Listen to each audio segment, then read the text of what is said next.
வணக்கம். இது வடலியின் இரவு நேர பிரதான செய்திகள். முதலில் தலைப்புச் செய்திகள். தமிழீழ விடுதலை புலிகளின் தலைவர் வேலுப்பிள்ளை பிரபாகரன் பாவித்த பாரிய அளவிலான நிலக்கீழ் பங்கரை தோண்டும் நடவடிக்கை. விபத்துகளை தணிப்பது மற்றும் தடுப்பது தொடர்பான பொறிமுறையை உருவாக்கும் நோக்கிலான கலந்துரையாடல். வாழ்வில் நிம்மதியான சந்தோஷமான பருவம் என்பது பாடசாலை மாணவர் பருவமே என் வேதநாயகன் தெரிவிப்பு. தொடர்வது விரிவான செய்திகள். விபத்துகளை தணிப்பது மற்றும் தடுப்பது தொடர்பான பொறிமுறையை உருவாக்கும் நோக்கிலான கலந்துரையாடல் வடக்கு மாகாண கௌரவ ஆளுநர் என் வேதநாயகன் தலைமையில் ஆளுநர் செயலகத்தில் நேற்று புதன்கிழமை மாலை நடைபெற்றது. வடக்கு மாகாணத்தில் விபத்துகள் அதிகரித்து செல்லும் நிலையில் அதனை கட்டுப்படுத்துவதற்கான பொறுப்பு அனைவருக்கும் உள்ளதாக ஆளுநர் தனது முன்னுரையில் குறிப்பிட்டார். தொடர்ந்து விபத்து தணிப்பு தொடர்பான விடயத்தை தன்னார்வமாக முன்னெடுக்கும் குழந்தை மருத்துவ நிபுணர் பி சயந்தன் திட்டம் தொடர்பில் தெளிவுபடுத்தினார். பாதுகாப்பான வீதி பாதுகாப்பான சுகாதாரம் என்ற துணைப்பொருளில் இந்த திட்டத்தை நடைமுறைப்படுத்தலாம் என்ற யோசனையை அவர் முன்வைத்தார். யாழ் மாவட்டத்தில் விபத்துகளின் எண்ணிக்கையும் உயிரிழப்புகளும் அதிகரித்து செல்வதாக அவர் குறிப்பிட்டார். இதில் மோட்டார் சைக்கிள் மற்றும் முச்சக்கர வண்டிகளே அதிகளவு விபத்துகளை எதிர்கொள்கின்றன என்ற தரவையும் முன்வைத்தார். விபத்துகள் உயிரிழப்புகளை குறைத்தல், மாணவர்கள் மற்றும் சாரதிகளுக்கு விழிப்புணர்வை ஏற்படுத்துதல், நிலைத்து நிற்கக்கூடிய பாதுகாப்பான கலாச்சாரத்தை உருவாக்குதல் என்ற இலக்கை நிர்ணயித்து செயற்பட வேண்டும் என்றும் அவர் கூறினார். இக்கலந்துரையாடலில் வடக்கு மாகாண பிரதம செயலாளர், வடக்கு மாகாண ஆளுநரின் செயலாளர், வடக்கு மாகாண கல்வி அமைச்சின் செயலாளர், வடக்கு மாகாண உள்ளூராட்சி அமைச்சின் சிரேஷ்ட உதவி செயலாளர், வடக்கு மாகாண கல்வி பணிப்பாளர், யாழ்ப்பாண பிராந்திய சிரேஷ்ட போலீஸ் அத்தியட்சர், வீதி அபிவிருத்தி அதிகார சபையின் யாழ் மாவட்ட பொறியியலாளர், வடக்கு மாகாண வீதி பயணிகள் போக்குவரத்து அதிகார சபையின் தலைவர் மற்றும் பொது முகாமையாளர், முச்சக்கர வண்டி உரிமையாளர் சங்கத்தின் உள்ளிட்ட பலர் கலந்து கொண்டிருந்தனர்.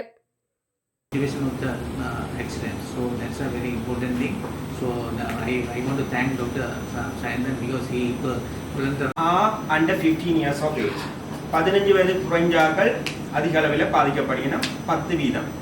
Hopefully most of them are having disabilities almost permanent. வாழ்வின் நிம்மதியான சந்தோஷமான பருவம் என்பது பாடசாலை மாணவர் பருவமே. அதேபோன்று காலம் வாழ்வில் மீண்டும் வராது. எத்தகைய உயர் பதவிகளில் இருந்தாலும் கிடைக்காத சந்தோஷமும் நிம்மதியும் பாடசாலை பருவத்தில் தான் கிடைக்கும்.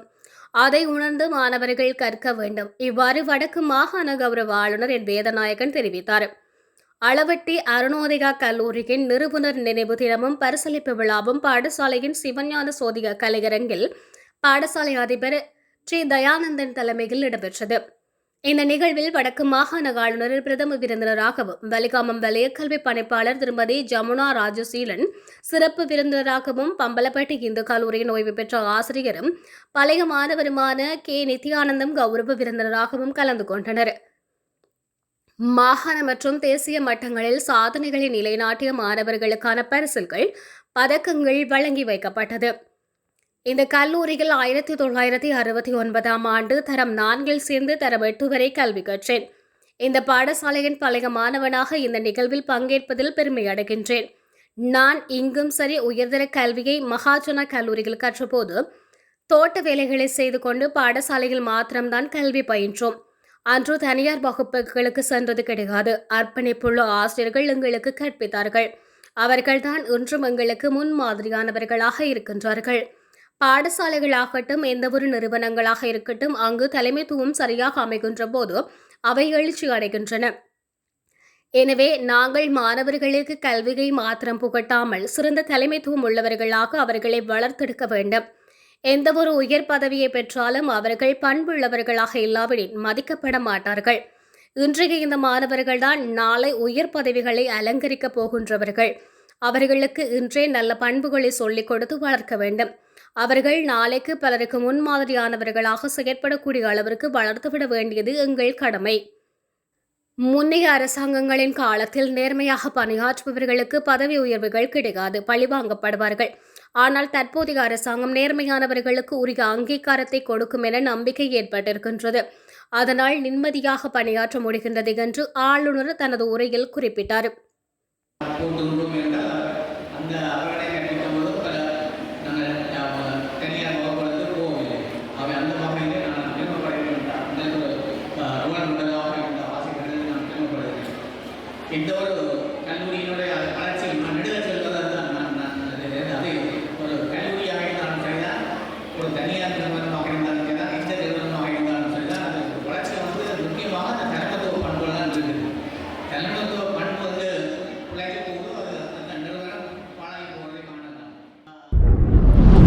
சமூக சேவைகள் திணைக்களத்தில் இணைக்கப்பட்டுள்ள சமூக சேவைகள் உத்தியோகத்தர்களுக்கான மாதாந்த முன்னேற்ற மீளாய்வு நேற்று திருகோணமலை மாவட்ட மேலதிக அரசாங்க அதிபர் எஸ். சுதாகரன் தலைமையில் மாவட்ட செயலக உப ஒன்றுகூடல் மண்டபத்தில் நடைபெற்றது. குறித்த கூட்டத்தில் மாற்றுத்திறனாளிகள் தொடர்பான சமூக சேவைகள் திணைக்களத்தின் செயற்பாடுகள் மற்றும் முன்னேற்றம் குறித்து அனைத்து பிரதேச செயலக உத்தியோகத்தர்களுடன் விவாதிக்கப்பட்டது.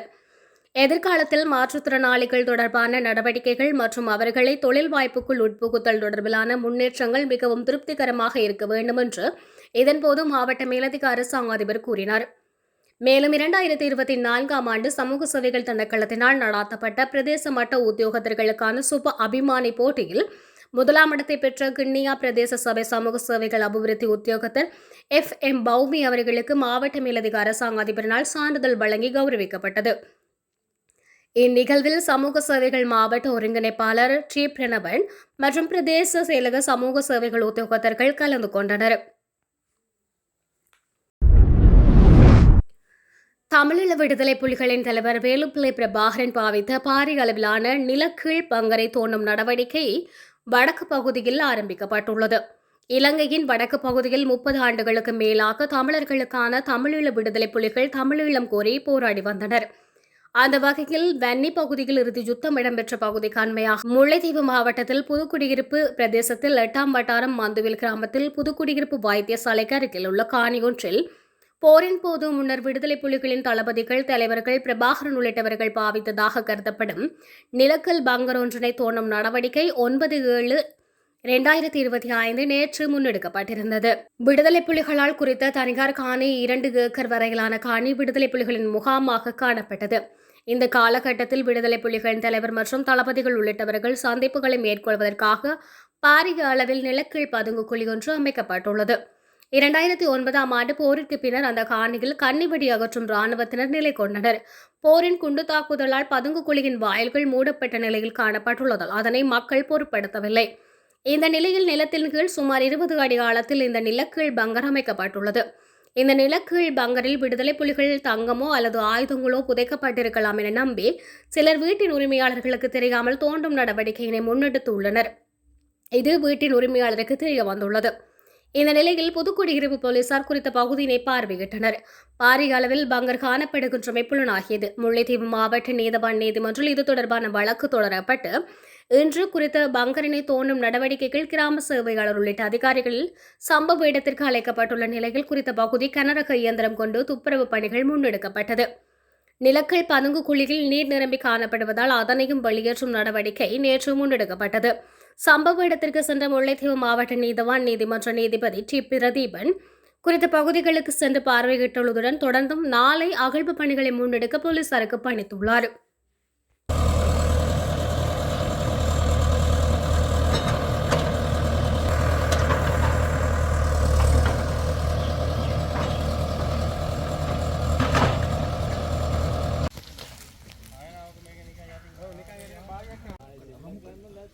Bukan lagi, bukan lagi.